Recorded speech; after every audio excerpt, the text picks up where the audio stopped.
한국에서는 이 그냥 어버이날 해서 아버지 어머니 그냥 부모님을 좀 감사에 표현하는 날을 하루를 보내게 되는데, 미국에 오니까 어머니의 날과 아버지의 날이 따로 있더라고요. 그래서 미국에서는 이 아버지 날을 따로 지키나 이렇게 봤더니 그 유래가 여러 가지 이야기들이 있더라고요.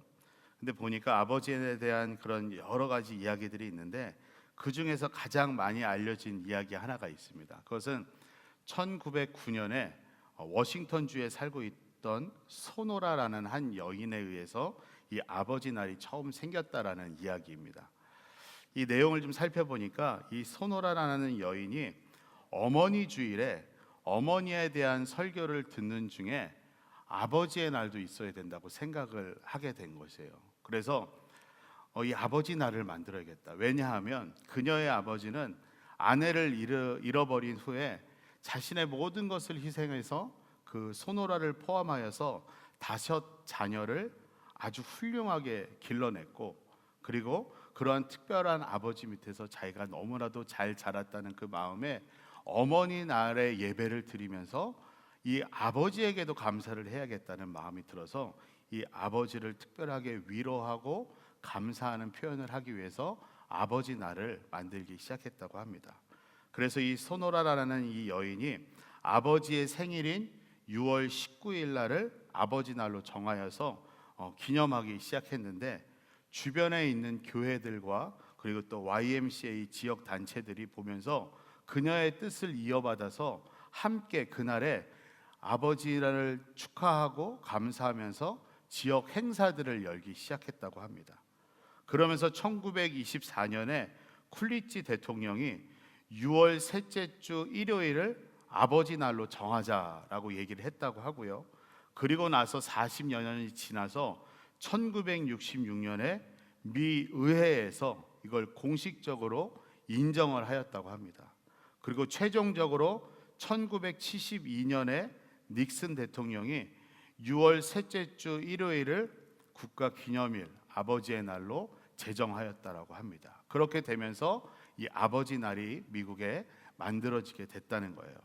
그래서 미국인들은 이 아버지 날에 살아계신 아버지들에게는 장미꽃, 빨간 장미꽃을 선물로 드리고, 그리고 돌아가신 아버지들에게는 하얀 장미를 그 묘지에 갖다 놓는다라고 합니다. 그리고 보편적으로 이 아버지 날에는 자신의 친아버지뿐만 아니라 자라오면서 그리고 생활하면서 아버지와 같은 역할을 해주셨던 분들에게 똑같은 감사의 표현들을 하고 있다라고 합니다. 우리가 아버지 하면 모두라고는 할 수는 없지만 보편적으로 대부분 생각하고 떠오르는 이미지와 그 모습은 아마 동일할 것입니다. 특히 시대적 배경으로 어려운 시대를 지나오면서 가정을 책임지기 위해서 열심히 일하셨던 아버지들, 특별히 지금 이 미국에서 우리가 살면서 이 미국에 와서 정착하기 위해서 고생하시면서 가정을 위해서 헌신한 그런 헌신의 삶을 사셨던 그런 아버지들, 우리가 기억해 보면 그러한 아버지와의 사랑과 은혜는 우리가 다 표현하지 못하더라도 충분히 우리는 알고 있고 느끼고 있을 것입니다. 성경에서도요, 여러 인물들을 통하여서 바람직한 아버지의 모습을 우리는 발견할 수가 있고요, 또한 아버지와 같은 여러 모습과 비유들을 통하여서 하나님의 사랑과 하나님의 은혜를 우리는 간접적으로 경험할 수 있게 되는 것을 보게 됩니다. 오늘 본문의 말씀은요, 어떻게 보면 너무나도 잘 알려진 이 탕자, 돌아온 탕자의 이야기로 우리가 알고 있는 내용입니다. 바로 예수님의 비유의 말씀 중에 한 말씀인데요, 이 돌아온 탕자의 비유에 대해서는 이 말씀을 보는 관점에 따라 여러 가지 해석들이 있습니다. 오늘은 이 말씀을 중심으로 우리가 아버지를 생각하면서 아버지의 포커스를 맞추고 아버지 중심으로 이 말씀을 한번 나눠보도록 하겠습니다. 이 돌아온 탕자의 이야기는 누가복음 15장 11절에서 어떤 사람에게 2 아들이 있는데 라고 시작하고 있습니다. 어떻게 보면 여기서 어떤 사람이라고 표현하고 있는데 바로 아버지죠. 어떻게 보면 이 아버지가 오늘의 주인공 이야기의 시작이 될 수가 있습니다. 이 아버지 관점에서 앞으로 나오게 되는 두 아들을 우리가 한번 살펴보면요, 먼저 둘째 아들부터 보겠습니다. 둘째 아들을 보면 이 세상에서의 부귀영화를 쫓아 돌아가시지도 않은 이 아버지에게 자신의 것을 물려달라고, 재산을 미리 땡겨 달라고 얘기를 하죠. 그래서 아버지가 둘째 아들에게 줄 수 있는 재산을 물려주자 이 아들이 독립을 선언하고 밖으로 나가게 되는 철없는 아들의 모습을 보여줍니다. 어떻게 보면 지금도 마찬가지겠지만 이 둘째 아들의 행동은요, 자식으로서는 도저히 있을 수 없는 행동이었습니다. 특히나 이스라엘 사람들은 아버지가 죽기 전에 재산을 분배하지 않았다라고 합니다. 아버지가 죽어야만 재산을 분배하는 것이 곧 법이었다라고 이야기하고 있습니다. 그런데 이 둘째 아들이 아버지가 돌아가시지도 않은 상황 가운데 재산을 요청하고 그것을 받아갔다는 것은 마치 아버지를 죽은 자로 여기는 것과 동일한 행동이었다라는 것이죠. 자신의 몫을 받은 이 둘째 아들은 결국 집을 떠나게 되죠. 그런데 우리가 너무나도 잘 알고 있듯이 얼마 못 가서 그 전 재산을 다 탕진하고 죽음에 이를 정도까지의 고통 가운데 놓이게 됩니다.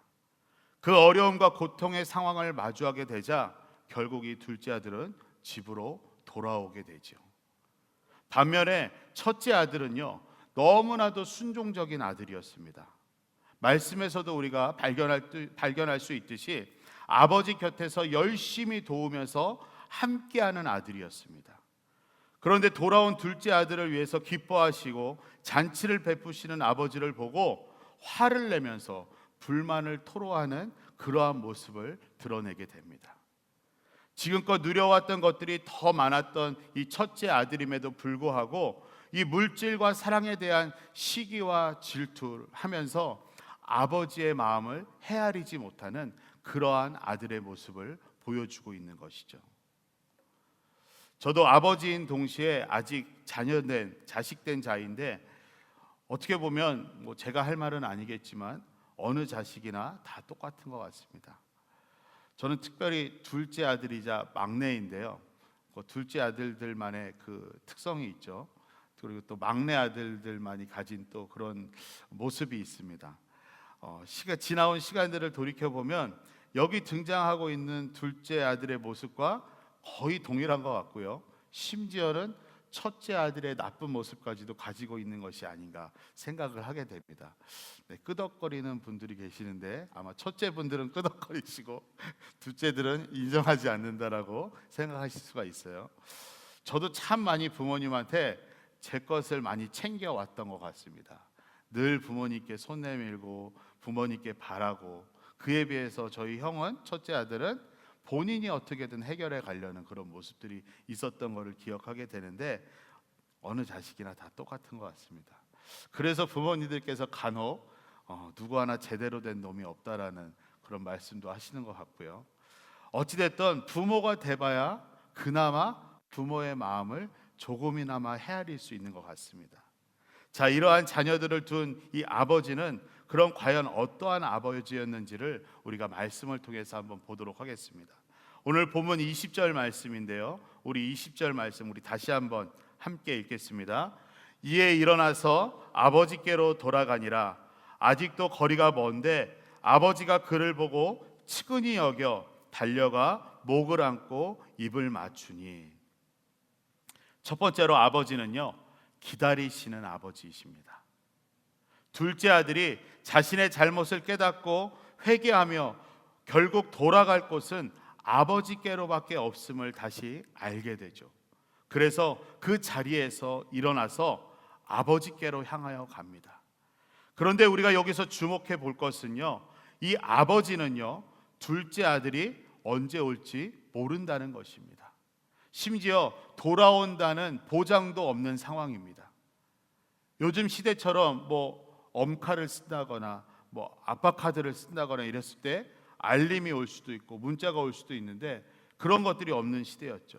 우리가 은행 어카운트를 확인해 보면 이 녀석이 돈을 다 썼는지 안 썼는지 확인할 수도 없는 그러한 시대였습니다. 만약 성공했다면 이 아들은 안 돌아올 수도 있는 상황이죠. 결국 이 아버지는요, 아들이 언제 돌아올지도 모르는 상황이고 아예 안 돌아올 수도 있는, 모든 것이 다 전혀 알 수 없는 그러한 상황 가운데 있는 아버지였습니다. 그런데 아버지가 아들이 멀리서 오는 것을 보고 달려갔다는 것은요, 매일같이 그 아들을 기다리고 있었다라는 말입니다. 집으로 향하는 길을 매일같이 바라보면서 그 아들을 기다리고 있었다라는 것이죠. 둘째 아들이 마치 아버지를 죽은 자로 여기면서까지 자신의 것을 다 챙겨 나가면서 아버지를 뒤로 하고 나갔을 때 그 아버지의 마음은 어떠했을까요? 너무나 믿고 화가 났을 수도 있습니다. 그러나 매일같이 기다리고 있었던 아버지의 모습을 생각해 보면 아들에 대한 어떠한 미움과 화보, 변함없는 사랑으로 아들을 보내주었고, 또한 지금까지 계속해서 그 사랑으로 기다리고 있었던 것을 우리는 생각해 볼 수가 있습니다. 사랑하는 성도 여러분, 바로 이것이 우리를 향한 하나님 아버지의 마음입니다. 하나님 아버지는 지금도 우리를 기다리십니다. 그리고 사랑하는 자들이 주님께로 돌아오기를 지금도 기다리고 계십니다. 아버지를 떠나 있는 자들이 돌아오기를 바라시면서 계속해서 기다리고 계시는데요, 어떠한 마음으로 기다리시냐면 그들이 변함없는 사랑으로 그들을 사랑하시기에 그 사랑을 먼저 알고 경험한 우리에게 말씀하십니다. 땅 끝까지 나아가서 그들에게 전하여서 그들이 나에게 돌아오게 하도록 하나님께서 우리 가운데 말씀하십니다. 그 사랑을 알고 그냥 우리가 하나님 아버지께 감사하는 것으로 끝나는 것이 아니라 모든 사람들이 주님께로 돌아오도록 하나님께서는 기다리고 계시다라는 것이죠. 오늘 말씀에 보면요, 아직 거리가 먼데도 아버지가 먼저 달려가서 끌어안아 주셨다라고 말씀하고 있습니다. 아들이 아버지를 보고 먼저 달려와서 아버지를 아는 것이 아니라 곧 돌아오고 있는 아들을 보자 아버지가 먼저 뛰어가서 끌어안아 주셨다라는 것이죠. 그 자리에 기다리고 서 있는 것이 아니라 먼저 아버지가 달려갔다는 것은요, 정말로 돌아오기를 기다리고 있었고, 기다렸던 자가 눈에 보이자 정말 기뻐했기 때문에 달려갈 수 있었다라는 것입니다. 이것이 바로 아버지의 마음인 것이죠. 사랑하는 우리 아버지들, 우리 자녀들에게 이러한 아버지의 모습으로 서주시길 바랍니다.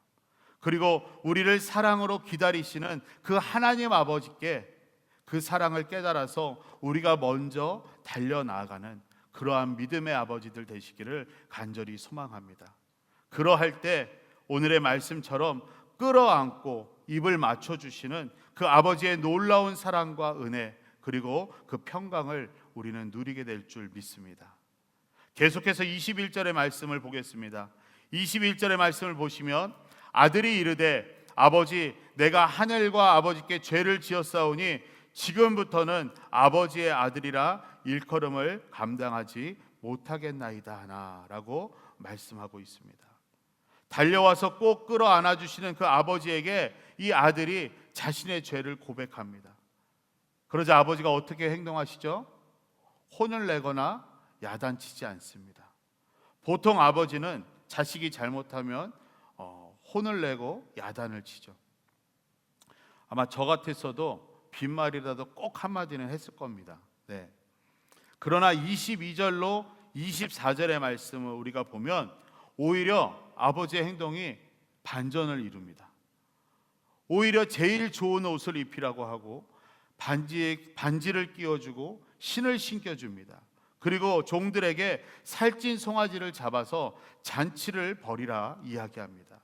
그리고 사람들에게 이야기합니다. 나의 아들이 죽었다 살아났으며 잃었다 다시 얻었다라고 소리쳐 기쁨으로 사람들에게 말하고 있는 이 아버지의 모습을 보게 됩니다. 이 말씀을 통해서 보게 되는 아버지는요, 두 번째로 아버지는 용서하시는 아버지입니다.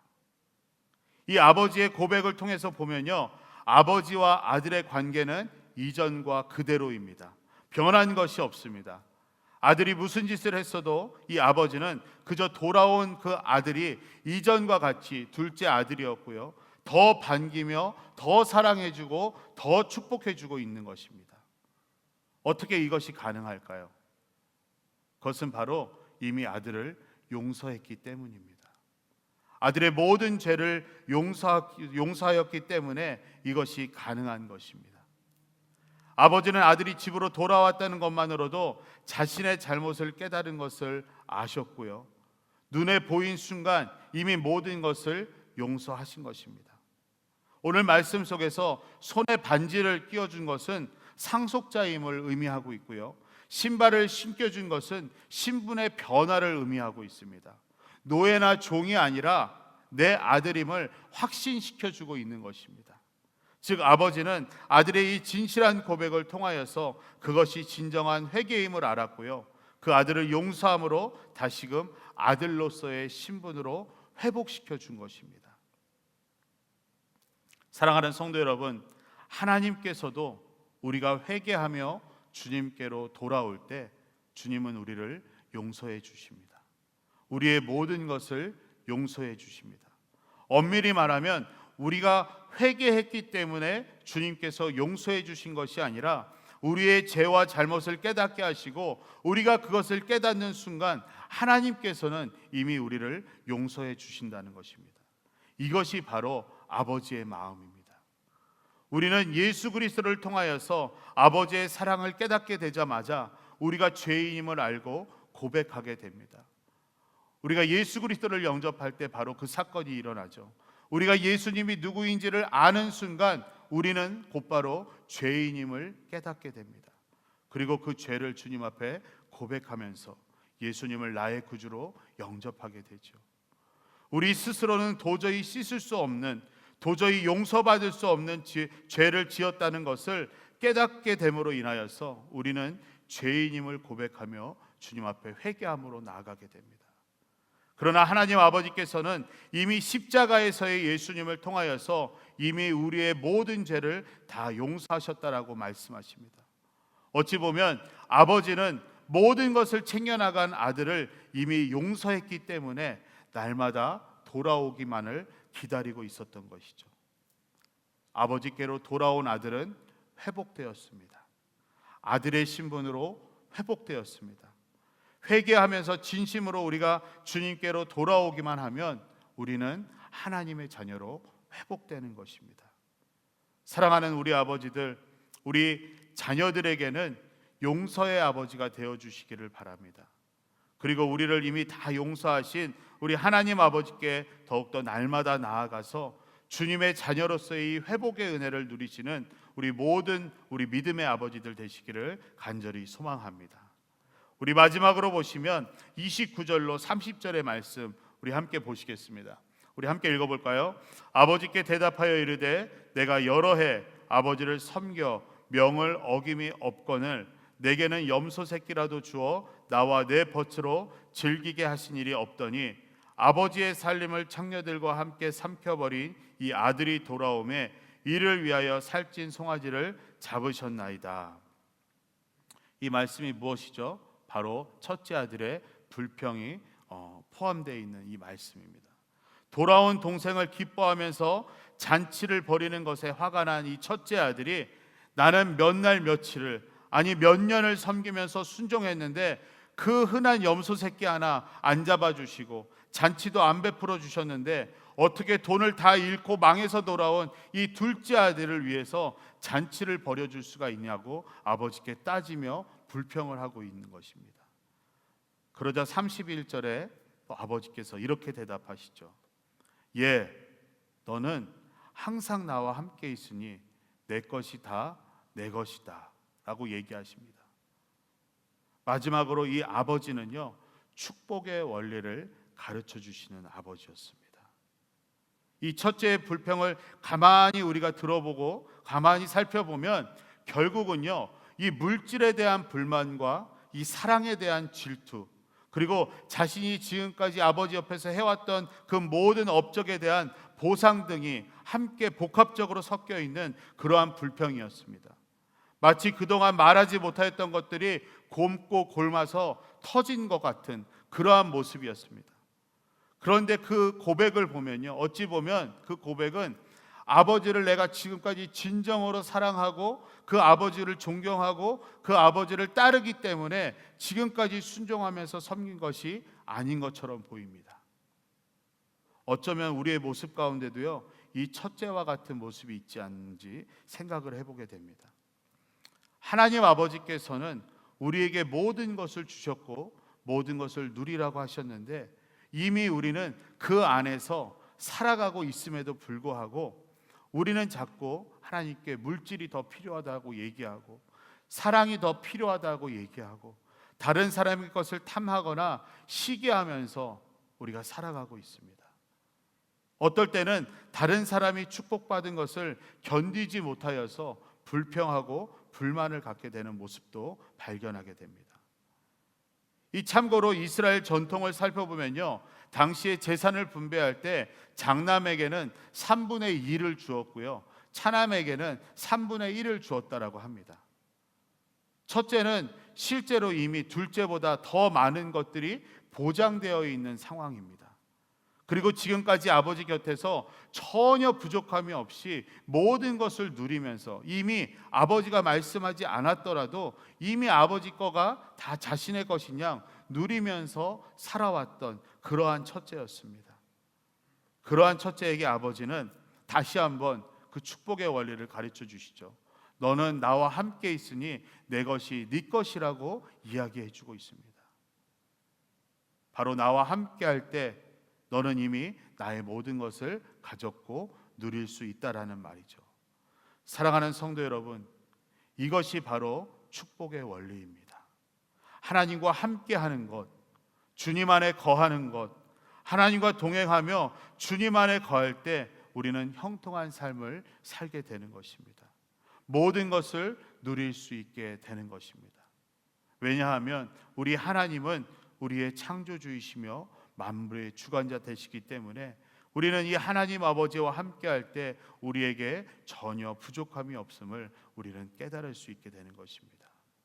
천지 만물을 지으시고 모든 것의 주인이 되신 하나님께서 나의 아버지가 되시는데 우리가 무엇이 부족하며 무엇이 우리에게 불만이 되겠습니까?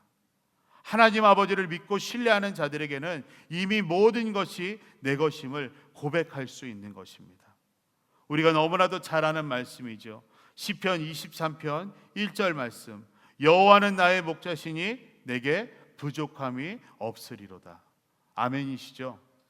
우리 삶 가운데 이 말씀대로의 진실된 이 믿음의 고백이 있으시기를 간절히 바랍니다. 만약 첫째가 여전히 아버지가 말씀해 주신 이 축복의 원리를 깨닫지 못하였다면 이 첫째 아들은요, 계속해서 물질만을 쫓아가고 있을 것이고 그 가운데 아버지를 잃어버리고 진정한 관계도 잃어버리고 사랑도 잃어버리고 믿음도 잃어버리면서 결국은 다 모든 것을 잊게 될 것입니다. 그러한 모습은요, 결국 하나님을 알지 못하여서 하나님과 함께하지 않는 그러한 자들의 마지막 모습과 동일한 것입니다. 그러나 반대로 아버지를 붙잡으면 모든 것의 주인이 되는 것입니다. 아버지 안에서 모든 것을 누릴 수 있으며 그 속에 영원한 사랑이 있고 참된 은혜가 있으며 축복과 평안이 있게 됩니다. 사랑하는 우리 아버지들, 우리 자녀들에게는 무엇을 가르치시겠습니까? 하나님과 동행하시는 삶을 통하여서 세상의 성공과 물질이 아니라 진정한 축복의 원리를 가르쳐 주시는 그러한 믿음의 아버지 되시기를 간절히 소망합니다. 그리고 우리 아버지들도 모든 것의 주인이 되시는 우리 하나님 아버지와 늘 함께하며 이미 모든 것을 가지고 누리는 그러한 믿음의 아버지들 되시기를 간절히 소망합니다. 오늘 말씀을 정리해 보면요, 우리는 오늘 말씀을 통하여서 기다리시는 아버지, 용서하시는 아버지, 축복의 원리를 가르쳐 주시는 그 아버지의 모습을 보았습니다. 이 모습은 바로 우리를 너무나 사랑하시는 하나님 아버지의 모습입니다. 늘 우리가 아버지께로 돌아오기를 기다리시며 우리의 모든 죄와 허물을 용서해 주시며 늘 우리와 동행하심으로 축복을 누리게 하시는 그 하나님 아버지의 은혜인 것입니다. 좋은 부모가 좋은 자녀를 만들어낸다고 합니다. 특별히 믿음의 아버지로서 우리 자녀들에게는 신앙의 본이 되고 하나님을 사랑하고 이웃을 사랑하는 그러한 믿음의 삶의 모습을 보여줄 수 있는 우리 아버지들이 되시기를 바랍니다. 그러할 때 우리의 자녀들은 좋은 믿음의 자녀들로 세워져 갈 것이고요, 그 가정은 하나님과 동행하는 온전한 믿음의 가정으로 세워져 갈 것입니다. 오늘 이 예배를 시작으로 하나님 아버지의 마음으로 우리 자녀들을 잘 양육하고 하나님께로는 더 사랑과 순종으로 나아가는 귀한 믿음의 가장이 되는 우리 아버지들, 그리고 우리 모두가 될 수 있기를 주님의 이름으로 간절히 소망합니다.